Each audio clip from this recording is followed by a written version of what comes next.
ಮತ್ತೆ ಕಿರಿಕೀರ್ತಿಯ ಹುಚ್ಚಾಟ ಜಾಸ್ತಿ ಆಗಿದೆ. ಇವತ್ತೊಂದು ವಿಡಿಯೋನ ಅಪ್ಲೋಡ್ ಮಾಡಿದ್ದಾರೆ.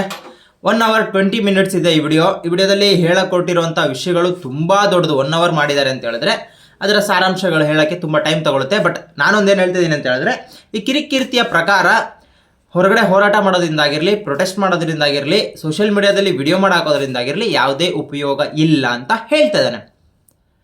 ಸೊ ಒಬ್ಬ ಹೆಣ್ಣು ಮಗಳಿಗೆ ಆಗಿರುವಂತಹ ಅನ್ಯಾಯಕ್ಕೆ ನ್ಯಾಯ ಕೇಳ್ತಿರೋದು ಸೋಷಿಯಲ್ ಮೀಡಿಯಾ ಮತ್ತು ಪ್ರೊಟೆಸ್ಟ್ಗಳೇ, ಕಿರಿಕೀರ್ತಿ ಅಲ್ಲ. ಇಲ್ಲಿ ಇವನ ವಾದ ಏನು ಅಂತ ಹೇಳಿದ್ರೆ, ನೀವು ಪ್ರೊಟೆಸ್ಟ್ ಮಾಡೋದ್ರಿಂದ ಆಗಿರ್ಬೋದು ಅಥವಾ ಸೋಷಿಯಲ್ ಮೀಡಿಯಾದಲ್ಲಿ ವಿಡಿಯೋ ಮಾಡಿ ಹಾಕೋದ್ರಿಂದ ಆಗಿರ್ಬೋದು ನ್ಯಾಯ ಸಿಗಲ್ಲ ಅಂತ. ಬಟ್ ಒಂದು ಅರ್ಥ ಮಾಡ್ಕೋಬೇಕಾಗಿರೋದು, ಇವಾಗ ನನಗೇನೋ ಒಂದು ಪ್ರಾಬ್ಲಮ್ ಆಗಿದೆ, ನಾನೊಂದು 10 ಜನಕ್ಕೆ ಹೇಳ್ಬೋದು ಅಷ್ಟೇ. ಅದೇ ಸೋಷಿಯಲ್ ಮೀಡಿಯಾದಲ್ಲಿ ಈ ಪ್ರಾಬ್ಲಮ್ ಬಗ್ಗೆ ಹಾಕಿದ್ರೆ ಕನಿಷ್ಠ ಅಂದ್ರೂ 1,000 ಜನಕ್ಕೆ ಗೊತ್ತಾಗುತ್ತೆ ನನ್ನ ವಿಷಯ. ಇವಾಗ ಈ ಜಾಗದಲ್ಲಿ ಸೌಜನ್ಯಗೆ ಆಗಿರುವುದು ದಾರುಣ್ಯ. ಇದು ಯಾವುದೇ ಹೆಣ್ಣು ಮಗುವಿಗೆ ಆಗಬಾರ್ದಂತಹ ಒಂದು ಘಟನೆ ಆಗಿದೆ. ಇದು ಎಲ್ಲರಿಗೂ ಗೊತ್ತಾಗಬೇಕು ಅಂತ ಹೇಳಿದ್ರೆ ನ್ಯೂಸ್ ಚಾನಲ್ಗಳು, ಅದು ಬಿಟ್ಟರೆ ಸೋಷಿಯಲ್ ಮೀಡಿಯಾ ಇವಾಗ ಮೋಸ್ಟ್ ಪವರ್ಫುಲ್ ಸೋಷಿಯಲ್ ಮೀಡಿಯಾ ಆಗಿದೆ. ಯಾವುದೇ ಒಂದು ವಿಚಾರ ನಡೆದಿದೆ ಅಂತ ಅದನ್ನು ಸೋಷಿಯಲ್ ಮೀಡಿಯಾದಲ್ಲಿ ಹಾಕಿದ್ರೆ ನ್ಯೂಸ್ ಚಾನಲ್ಗಿಂತ ಒಂದು 10% ಜಾಸ್ತಿ ಸೋಷಿಯಲ್ ಮೀಡಿಯಾದಲ್ಲಿ ಸ್ಪ್ರೆಡ್ ಆಗುತ್ತೆ. ಸೊ ಅದಕ್ಕೆ ಈ ವಿಷಯನ ಸೋಷಿಯಲ್ ಮೀಡಿಯಾದಲ್ಲಿ ಎಕ್ಸ್ಪ್ಲೇನ್ ಮಾಡ್ತಿರೋದು ಮತ್ತು ಈ ವಿಷಯದ ಬಗ್ಗೆ ಧ್ವನಿ ಎತ್ತಿರೋದು. ಪ್ರೊಟೆಸ್ಟ್ ಮಾಡೋದ್ರಿಂದ ಈ ವಿಷಯ ಇವತ್ತು ಒಂದು ದೊಡ್ಡ ಮಟ್ಟಕ್ಕೆ ಹೋಗಿದೆ ಮತ್ತು ಸೋಷಿಯಲ್ ಮೀಡಿಯಾದಲ್ಲಿ ಹಾಕಿರೋದ್ರಿಂದ ಇಡೀ ಕರ್ನಾಟಕಕ್ಕೆ ಗೊತ್ತಾಗಿದೆ ಆ್ಯಂಡ್ ಆಲ್ ಓವರ್ ಇದು ಭಾರತಕ್ಕೆ ಗೊತ್ತಾಗಿದೆ, ಇಂಡಿಯಾ ಗೊತ್ತಾಗಿದೆ, ಔಟ್ ಆಫ್ ಕಂಟ್ರಿಗೂ ಗೊತ್ತಾಗಿದೆ. ಏನು ಹೇಳಿ, ಸೌಜನ್ಯ ವಿಷಯ. ತಮಿಳಲ್ಲಿ ವಿಡಿಯೋ ಮಾಡಿದ್ದಾರೆ, ತೆಲುಗಲ್ಲಿ ವಿಡಿಯೋ ಮಾಡಿದ್ದಾರೆ, ಹಿಂದಿಯಲ್ಲಿ ವಿಡಿಯೋ ಮಾಡಿದ್ದಾರೆ. ಇದೆಲ್ಲ ಸೋಷಿಯಲ್ ಮೀಡಿಯಾದಲ್ಲಿ ಹಾಕಿರುವಂತಹ ಆ ವಿಡಿಯೋದ ಪವರ್. ಸೊ ಅದಕ್ಕೆ ಸೋಷಿಯಲ್ ಮೀಡಿಯಾ ಮೋಸ್ಟ್ ಪವರ್ಫುಲ್. ಇವಾಗ ನಮಗೆ ಗೊತ್ತು ಜಸ್ಟಿಸ್ ಸಿಗಬೇಕಾಗಿರೋದು ಕೋರ್ಟಲ್ಲೇ ಅಂತ. ಅದು ಕಿರಿಕೀರ್ತಿ ಹೇಳಿ ಗೊತ್ತಾಗಬೇಕಾಗಿಲ್ಲ, ಜಸ್ಟಿಸ್ ಸಿಗಬೇಕಾಗಿರೋದು ಕೋರ್ಟಲ್ಲೇ. ಅದು ನಿಮಗಿಂತ ಚೆನ್ನಾಗಿ ನಮಗೆ ಗೊತ್ತು. ಕೆಲವೊಂದು ವಿಷಯಗಳ ಬಗ್ಗೆ ಕಿರಿಕೀರ್ತಿ ಮಾತಾಡಿದ್ದಾನೆ, ಅದನ್ನು ನೆಕ್ಸ್ಟ್ ವಿಡಿಯೋದಲ್ಲಿ ಚರ್ಚೆ ಮಾಡೋಣ. ಇನ್ನೊಂದು ವಿಡಿಯೋ ಮಾಡಿ ಹಾಕ್ತೀನಿ. ಇಲ್ಲಿ ಕಿರಿಕೀರ್ತಿ ಇಸ್ಕೊಂಡಿರೋ ಬೆಚ್ಚಗಾಗಿರೋ ಕೈಗೆ ಕರೆಕ್ಟಾಗಿ 100% ಎಫರ್ಟ್ ಹಾಕಿ ವಿಡಿಯೋ ಮಾಡ್ತಾಯಿದ್ದಾನೆ. ಕೈ ಬೆಚ್ಚಿಗೆ ಮಾಡ್ಕೊಂಡಿರೋದಕ್ಕೆ ವಿಡಿಯೋ ಮಾಡಲೇಬೇಕು, ಮಾಡ್ತಾ ಇದ್ದಾನೆ. ಮತ್ತು ಸೋಷಿಯಲ್ ಮೀಡಿಯಾದಲ್ಲಿ ವಿಡಿಯೋ ಹಾಕೋದ್ರಿಂದ ಮತ್ತು ಪ್ರೊಟೆಸ್ಟ್ ಮಾಡೋದ್ರಿಂದ ಯಾವುದೇ ರೀತಿಯಾದಂತಹ ನ್ಯಾಯ ಸಿಗಲ್ಲ ಅಂತ ಹೇಳಿದ್ದಾನೆ. ಅದು 100% ನಿಜ, ಯಾವುದೇ ರೀತಿಯಾದಂಥ ನ್ಯಾಯ ಸಿಗಲ್ಲ. ಬಟ್ ಈ ವಿಚಾರದ ಬಗ್ಗೆ ಲಕ್ಷ ಅಲ್ಲ ಕೋಟಿ ಜನಕ್ಕೆ ಗೊತ್ತಾಗ್ತಾ ಇದೆ. ಕೋಟಿ ಜನ ಧ್ವನಿ ಎತ್ತಿದ್ರೆ ಏನೋ ಒಂದು ತೀರ್ಪು ಬಂದೇ ಬರುತ್ತೆ, ಸೌಜನ್ಯಳಿಗೆ ನ್ಯಾಯ ಸಿಕ್ಕೇ ಸಿಗುತ್ತೆ. ಇದು ಬಂದು ಪ್ರಜೆಗಳಿಗೋಸ್ಕರ, ಪ್ರಜೆಗಳಿಗಾಗಿ, ಪ್ರಜೆಗಳಿಂದ ಇರುವಂತಹ ಸರ್ಕಾರ, ದೇಶ. ಅರ್ಥ ಆಗ್ತಿದೆಯಲ್ಲ? ಕಿರಿಕಿರಿದಿಗೆ ಅದು ಅರ್ಥ ಆಗ್ತಾ ಇಲ್ಲ. ಇಲ್ಲಿ ಒಂದು 10,000 ಜನ ರೀಇನ್ವೆಸ್ಟಿಗೇಷನ್ ಆಗಬೇಕು ಅಂತ ರಾಷ್ಟ್ರಪತಿಗೆ ಪತ್ರ ಬರೆದ್ರೆ ಆಗುತ್ತಾ ಆಗಲ್ವಾ? ಕಿರಿಕೀರ್ತಿ ಇದಕ್ಕೆ ಆನ್ಸರ್ ಮಾಡಬೇಕು. 10,000 ಬೇಡ, 1,000 ಜನ ಅಷ್ಟೇ ಹಾಕೋದು ಅಂದ್ಕೊಂಡಿದ್ಯಾ? ಮನಸ್ಸು ಪಟ್ಟರೆ ಕೋಟಿ ಜನ, ಕೋಟಿ ಮೇಲೆ ಪತ್ರ ಬರೆದಾಕ್ತಾರೆ. ಸೌಜನ್ಯ ಕೇಸಲ್ಲಿ ರೀಇನ್ವೆಸ್ಟಿಗೇಷನ್ ಆಗಬೇಕು, ಅಪರಾಧಿಗಳು ಯಾರಿದ್ದಾರೆ ಅವ್ರಿಗೆಲ್ಲ ಶಿಕ್ಷೆ ಆಗಬೇಕು ಅಂತ.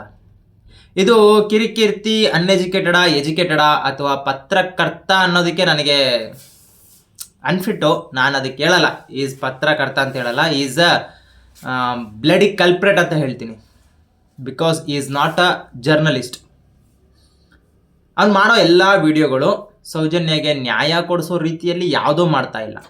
ಎಲ್ಲ ಏನು ಮಾಡ್ತಾ ಇದ್ದೇನೆ ಅಂತ ಹೇಳಿದ್ರೆ, ಇಲ್ಲಿ ಈ ಥರ ಆಯಿತು, ಇವರು ಅಪರಾಧಿ ಅಲ್ಲ, ನೀವು ಈ ಥರ ಪ್ರೊಟೆಸ್ಟ್ ಮಾಡೋದ್ರಿಂದ ಯಾವುದೇ ರೀತಿಯಾದಂತಹ ನ್ಯಾಯ ಸಿಗೋಲ್ಲ ಅನ್ನೋ ರೀತಿಯಲ್ಲಿ ವಿಡಿಯೋಗಳನ್ನ ಮಾಡಿ ಅಪ್ಲೋಡ್ ಮಾಡ್ತಾ ಇದ್ದಾನೆ.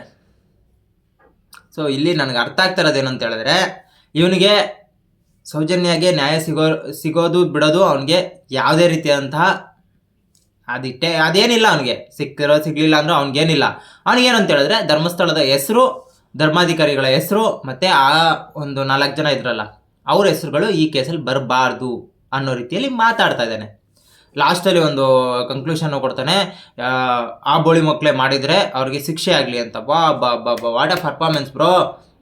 ಐ ರಿಯಲಿ ಹೇಗೆ ಹೇಳೋದು, ಮೈಂಡಿಂದ ಹೋಗ್ತಾಯಿಲ್ಲ ನಿನ್ನ ವಿಡಿಯೋ. ಹಂಗೆ ಬಂದು ನಿಂತ್ಕೊಬಿಟ್ಟಿದೆ. ಆ ಥರ ವಿಡಿಯೋ ಮಾಡಿದೆ. ಏನು ಎಕ್ಸ್ಪ್ಲೇಷನ್ನು, ಏನೋ ನಕ್ಕನ್ ಫುಲ್ಲು ಚಿತ್ರಾನ್ನ ಮಾಡ್ಬಿಟ್ಟಿದ್ಯಾ 1 hour ವಿಡಿಯೋಲಿ.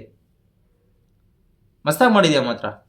ನೀವು ಹೋಗಿ ನೋಡಿ ಗೊತ್ತಾಗುತ್ತೆ ಅವ್ನು ಯಾರು ಪರ ಇದ್ದಾನೆ. ಸೌಜನ್ಯಗೆ ನ್ಯಾಯ ಕೊಡಿಸೋ ಪರ ಮಾತಾಡ್ತಾನ.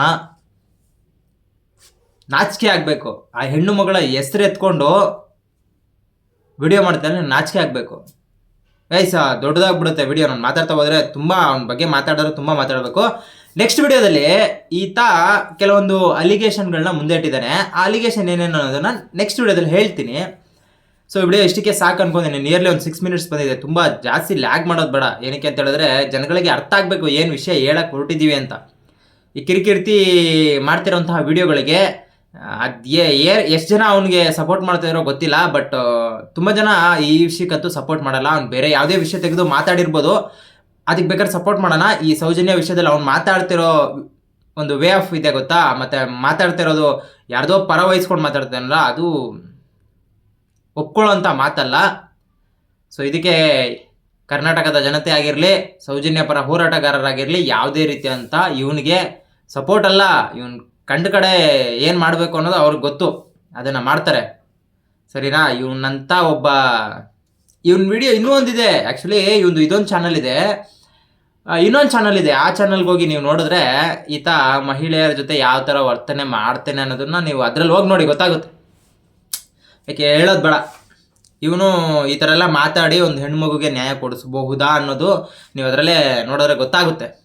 ಸೊ ಅಷ್ಟೇ, ತುಂಬ ಲೆಂತ್ ಆಗಿಬಿಡುತ್ತೆ ವಿಡಿಯೋ. ನೆಕ್ಸ್ಟ್ ವಿಡಿಯೋದಲ್ಲಿ ಈತ ಮಾತಾಡಿರೋಂತಹ ಕೆಲ ಇಂಪಾರ್ಟೆಂಟ್ ವಿಷಯಗಳ ಬಗ್ಗೆ ಇದೆ, ಅದ್ರ ಬಗ್ಗೆ ಹೇಳ್ತೀನಿ. ಸೊ ಇಲ್ಲಿಗೆ ವಿಡಿಯೋ ಕೊನೆ ಮಾಡ್ತಾ ಇದ್ದೀನಿ. ಮುಂದಿನ ವಿಡಿಯೋ ತುಂಬ ವಿಷಯಗಳಿದೆ. ಇವ್ನು ಮಾತಾಡಿರೋದ್ರಲ್ಲಿ ಯಾವುದು ಕರೆಕ್ಟಾಗಿದೆ ಮತ್ತು ಇವ್ನು ಮಾತಾಡಿರೋದು ಕರೆಕ್ಟಾ ಇಲ್ವಾ ಅನ್ನೋದ್ರ ಬಗ್ಗೆ ನೀವೇ ಹೇಳಬೇಕು. ನಾನು ಎಕ್ಸ್ಪ್ಲೇನ್ ಮಾಡ್ತೀನಿ, ನೀವೇ ಹೇಳಬೇಕು.